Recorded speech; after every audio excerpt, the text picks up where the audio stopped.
The lesson outcome for this video is, I can answer, what is a factor? So mainly in this video, I want to make sure you understand what a factor is, and also understand that factor is also used as a verb, and some of the work we're going to be doing with factors. So first of all, a factor can be a noun, meaning a person, place, or thing. In this case, it's a thing, okay? A factor is, down here, a number or a variable that, when multiplied with another, produces a given number or expression. We've already been dealing with factors this year, but now we're going to start calling out a little bit more specifically what they are. But factor can also be a verb, and that is a big part of what we're going to be doing in this unit, is we're going to be doing something called factoring. So can you factor this quadratic expression? So it's now a verb. So first let's talk about the following factors, or the following expressions, excuse me. So this right here is an expression, 3x. It's a monomial, and we talked about those last unit. And this monomial is made up of two factors. Okay? It is made up of the factor 3 and the factor x. Because again, looking at the definition, it's a number or variable that, when multiplied with another, produces a given number or expression. So here's a number, so that's a factor, because when it's multiplied with another number or variable, another factor, it produces a given number or expression. So 3 is a factor of 3x. X is a factor of 3x. The next one, 21. Well, now the 21 doesn't have a variable part, but it does have factors still.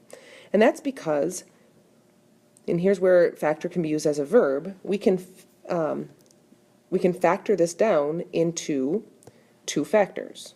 Okay, so 21 is another way of saying 3 times 7. So this means that 3 and 7 are factors of 21 because they are numbers that, when they're multiplied with another factor, it produces the given number or expression. So 3 and 7 are factors of 21. The next example, we have 5xy squared. All right, so 5 is a factor of that, x is a factor of it, and then y squared is a factor of it. But y squared can be also broken down into factors, and that's y times y. So if you look at 5 times x times y, those are all the factors of 5xy squared. One thing to keep in mind is that 1 is always a factor as well, because 1 times 5 here, 1 times 5 is 5. I could put a 1 here because 1 times 21 is 21. So 1 and 21 are also factors of 21. Okay, one big thing we're going to be talking about in the first couple of lessons for this unit is something that is abbreviated GCF. And GCF stands for greatest common factor. All right, greatest common factor. So what we're going to be talking about is factors, which we were just listing here, that are common in a couple of different terms, and we're always going to be looking for the greatest, and what we mean there is not like the best, but the largest or greatest. So if we think for just a second about these two examples that we did down here, we can look and see that they have a common factor, a factor that they both share, and that is the number 3. They both have a factor of 3. So we're going to be looking for those common factors, and then we are going to start doing something called factoring out that greatest common factor. Okay, so this is just an example to help you think about greatest common factor in a more personal way, okay, in a real life situation. Okay, so the question here says, who is the GCF, the greatest common friend? All right, and obviously we're going to be talking about greatest common factors. But if you look at this situation, if I said Beyonce and Selena Gomez were hanging out one time, and then the next day we saw Beyonce hanging out with Jason Derulo and Johnny Depp, and the next day she was with Taylor Swift and John Cho, and then we saw her the next day again with Johnny Depp, we can say, hey, this is an example where we're talking about who Beyonce was with. Okay, this is Beyonce is common amongst all these different friend groups. Okay? So if she's the common friend here in the situation, or the common factor, if we want to use the math term, I can go ahead and say, all right, so she is common amongst all of them. So if I go ahead now and take her out of the picture here,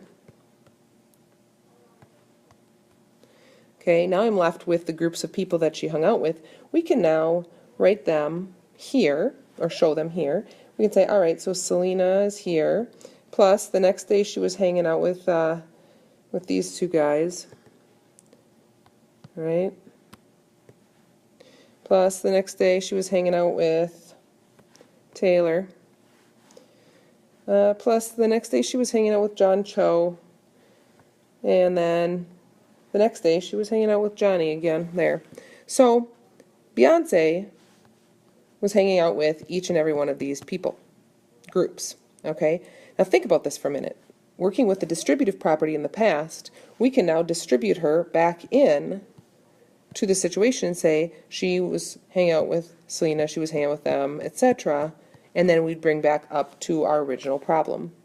So what factoring is actually all about in this type of situation is undistributing, okay, taking her out, taking that common factor out into the front and saying, hey, she was hanging out with each of these groups.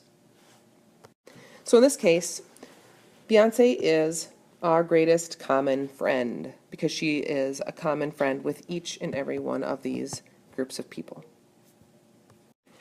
Let me show you for a second how this can help us understand math. Okay? I've just assigned a number or variable to each and every one of these people that Beyonce was hanging out with.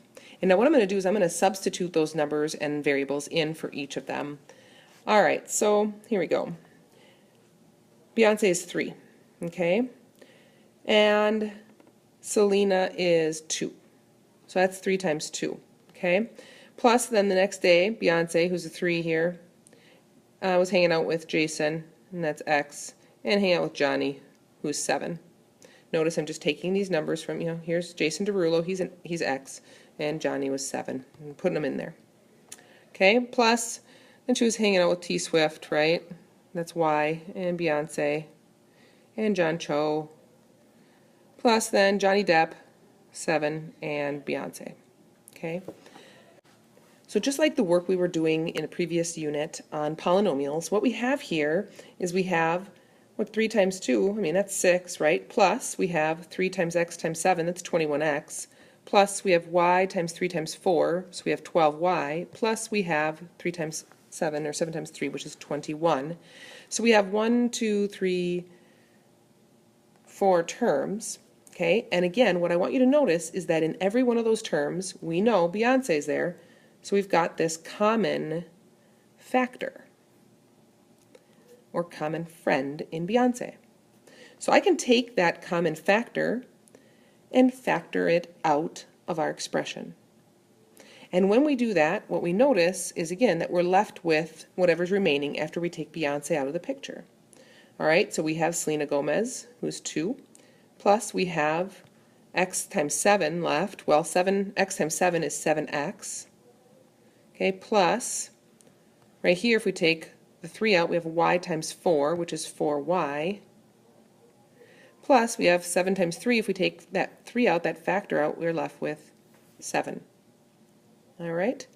So this is just a way that I thought might help you understand what it means to take out a greatest common factor. It's that we're taking out that common friend in our example with the famous celebrities.